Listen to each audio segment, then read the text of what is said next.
Welcome back student to the third lecture of is matter around us pure.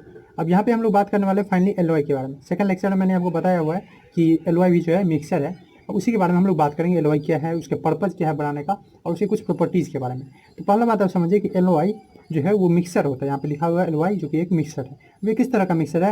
Homogeneous या heterogeneous. वैसे तो मैंने mixer को बहुत तरह के क्लासीफाई किया है, उस सारे क्लासिफिकेशन का यहाँ देखेंगे। तो पहला क्लासिफिकेशन आप ये देखेंगे तो अक्सर ये सॉलिड सॉलिड का बनता है। जरूरी नहीं है, पर मैक्सिमम ये जो है सॉलिड सॉलिड का रहता है। मेटल ना मेटल का ही अक्सर रहता है। जी हाँ, कभी कभी मरकरी भी मिला रह सकता है, तो वो चीज़ हो सकता है। तो लिक्विड ही मरकरी जो कि एक लिक्विड है, पर जनरली सॉलिड सॉलिड का रहता है। दूसरा चीज़ आप क्या बोल सकते हैं कि ये होमोजेनस है।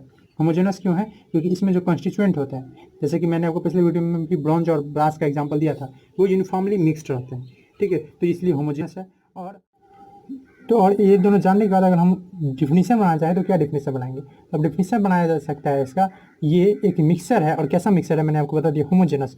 तो एलओआईज आर होमोजेनस मिक्सर, और होमोजेनस मिक्सर। और फिर से मैं अगेन बता रहा हूँ आपको, ये सॉलिड सॉलिड जो मैं लिखा हूँ ये जनरली होता है, ऐसा नहीं है कि हमेशा ही हो। जैसे मरकरी जो कि एक लिक्विड है उसका भी बनता है, तो आपको हमेशा सॉलिड सॉलिड मिले ऐसा जरूरी नहीं है। सॉलिड सॉलिड में है तो हाँ एलओआई अक्सर हो सकता है।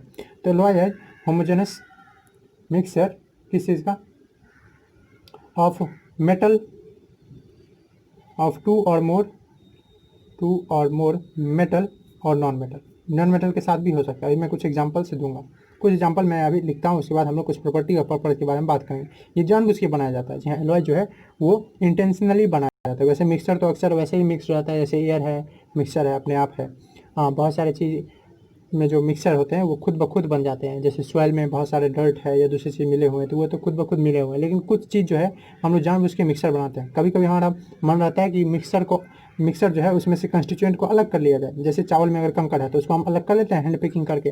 तो कभी कभी तो हम लोग अलग अलग करते हैं, पर कभी कभी जानबूझ के हम लोग इंटेंशनली बनाते हैं क्या चीज़? मिक्सर। जैसे कि मैंने आपको लेमोनेड शरबत का एग्जांपल दिया था। यहाँ पे ही अगर बात की एलवाई का, तो वो भी हम लोग जानबूझ के बनाते हैं। खैर एग्जांपल में बात करते हैं तो ब्रास और ब्रॉन्ज दो पॉपुलर थे। मैं भी जब जूनियर क्लासेस में था तो मैं यही दो एग्जांपल याद करता था, क्योंकि इसमें एक ट्रिक छुपा हुआ है। इसमें बी और बी दोनों में है ना, तो बी से जस्ट नेक्स्ट लेटर ले लीजिए, जो कि है क्या? कॉपर।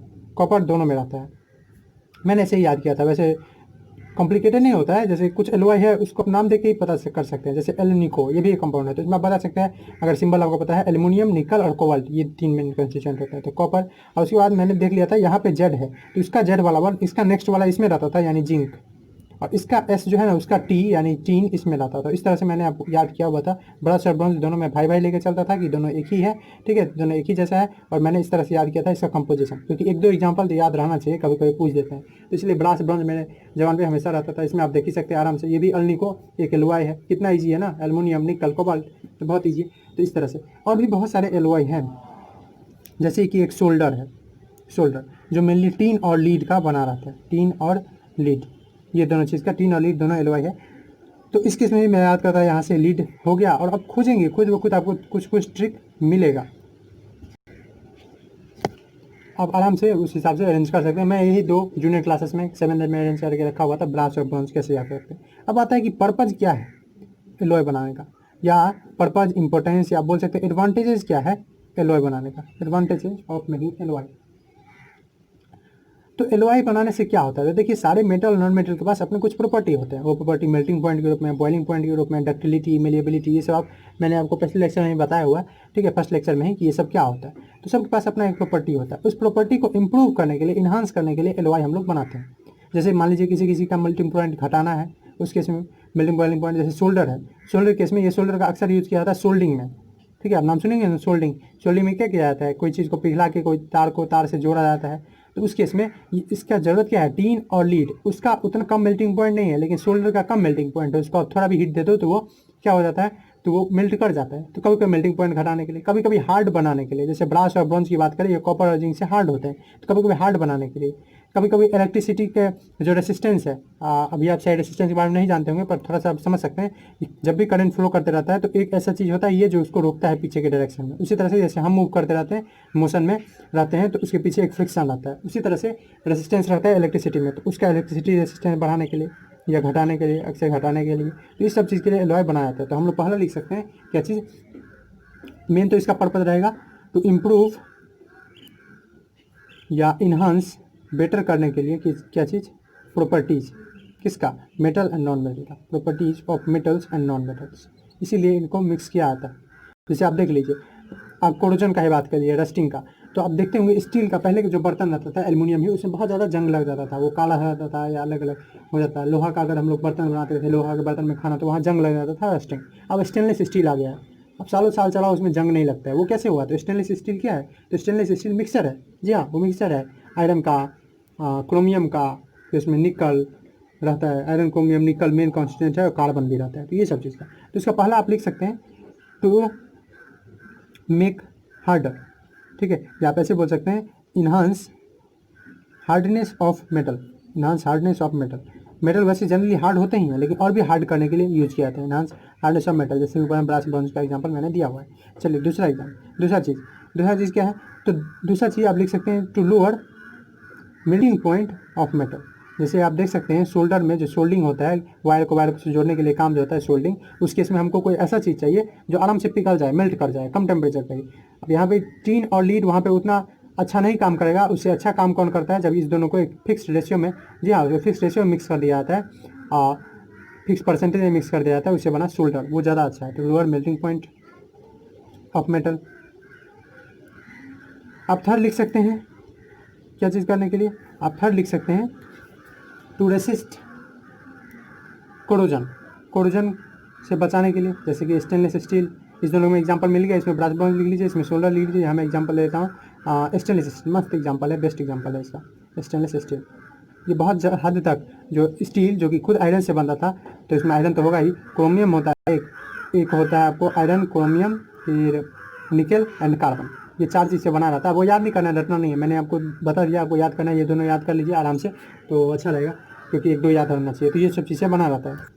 और अगर बात करना चाहे तो और आप लिख सकते हैं इलेक्ट्रिक रेसिस्टेंस को इम्प्रूव करने के लिए, इलेक्ट्रिक रेसिस्टेंस को चेंज करने के लिए, तो चेंज इलेक्ट्रिक रेसिस्टेंस। चेंज का क्यों मैंने बोला, कभी कभी क्योंकि कम भी किया जाता है, कभी कभी अक्सर ज़्यादा भी किया जाता है। जैसे एग्जांपल मैं दे दूँ निक्रोम का, निक्रोम जो कि आप हीटर वगैरह में यूज करते हैं, उसमें भी निकल, क्रोमियम, ये सब से बना रहता है। तो चेंज रेसिस्टेंस ऑफ मेटल में आप जानते हैं मेटल, हर मेटल जो है वो इलेक्ट्रिसिटी कंडक्ट करता है, इलेक्ट्रिक करंट को, अपने इलेक्ट्रिक चार्ज को फ्लो करने देता है। तो उस केस में कोई जो मेटल है वो ज़्यादा पास करने देता है, कोई रोक के रखता है। उस हिसाब से हम लोग बांटे हुए हैं उसको। जैसे आप बोलते हैं सिल्वर गोल्ड, वो बहुत अच्छा कंडक्टर है। एल्युमिनियम भी है, इसलिए एल्युमिनियम का वायर भी बनाते हैं कि उसे इलेक्ट्रिसिटी पास कर जाता है। लेकिन कभी कभी हमको ज़्यादा जरूरत क्या होता है कि इलेक्ट्रिसिटी का रेसिस्टेंस बढ़ा दे। एग्जाम्पल मैंने आपको निक्रोम जैसे बताया, निक्रोम, इसमें आप यहाँ से भी देख सकते हैं निकल है, क्रोमियम है, तो इस सब चीज़ों से किया जाता है। और एग्जाम्पल आप लिख सकते हैं टू इम्प्रूव या टू इंक्रीज टेंसाइल स्ट्रेंथ। बहुत सारे मेटल जो होते हैं उसमें, अगर वैसे तो वो ऑफकोर्स मेलिएबल एंड डक्टाइल होते हैं, यानी उस पर आप अगर हैमरिंग करेंगे या उसको वायर में कन्वर्ट कर सकते हैं, लेकिन उससे भी ज़्यादा उसका टेंसाइल स्ट्रेंथ आप 8th में ही पढ़े थे नायलॉन सब के केस में, और अभी भी टेंसाइल स्ट्रेंथ अभी नहीं समझते हैं तो समझिए कि टेंसाइल स्ट्रेंथ वो प्रॉपर्टी है जिसकी मदद से कोई भी चीज़ बिना टूटे लंबे समय तक चल सकता है। तो बिना टूटने वाला जो प्रॉपर्टी है वो चीज़ इंप्रूव करता है to increase tensile strength of metal और नॉन मेटल। और खास के नॉन मेटल के लिए है, क्योंकि आप जानते हैं कि नॉन मेटल जो होता है वो होता है ब्रिटल, मतलब उस पर अगर हथौड़ी मारा जाए तो वो टूट जाएगा, ठीक, जैसे कार्बन है। तो उस सब केस में उसको मिक्स करके उसका टेंसाइल स्ट्रेंथ बढ़ा दिया, जैसे कार्बन को मिक्स कर दिया स्टेनलेस स्टील में, और ये क्या हो गया, इसका टेंसाइल स्ट्रेंथ बढ़ गया। तो ये सब पर्पज है, एडवांटेज है एलॉय बनाने का। अब कुछ बात करते हैं इसके प्रॉपर्टीज़ की, ये कैसे बनाया जाता है और इससे क्या क्या होता है। तो प्रॉपर्टीज आप कुछ जान ही गए हैं, ऊपर से ही इन्हांस करने हैं। और कुछ बात करते हैं एलॉय के बारे में। तो पहला चीज़ ये कि ये मिक्सर कहा जाता है, इसलिए इसमें सारे मिक्सर कहा जाता है, तो इसमें जो सारे गुण हैं मिक्सर के वो सब होंगे। तो it shows the property of its constituent, मतलब इसमें जो चीज़ मिला रहता है वो कॉन्स्टिट्यूएंट का प्रॉपर्टी दिखाता है। It shows the property of its constituent, जिस चीज़ से बना हुआ है उसका प्रॉपर्टी ये दिखाता है।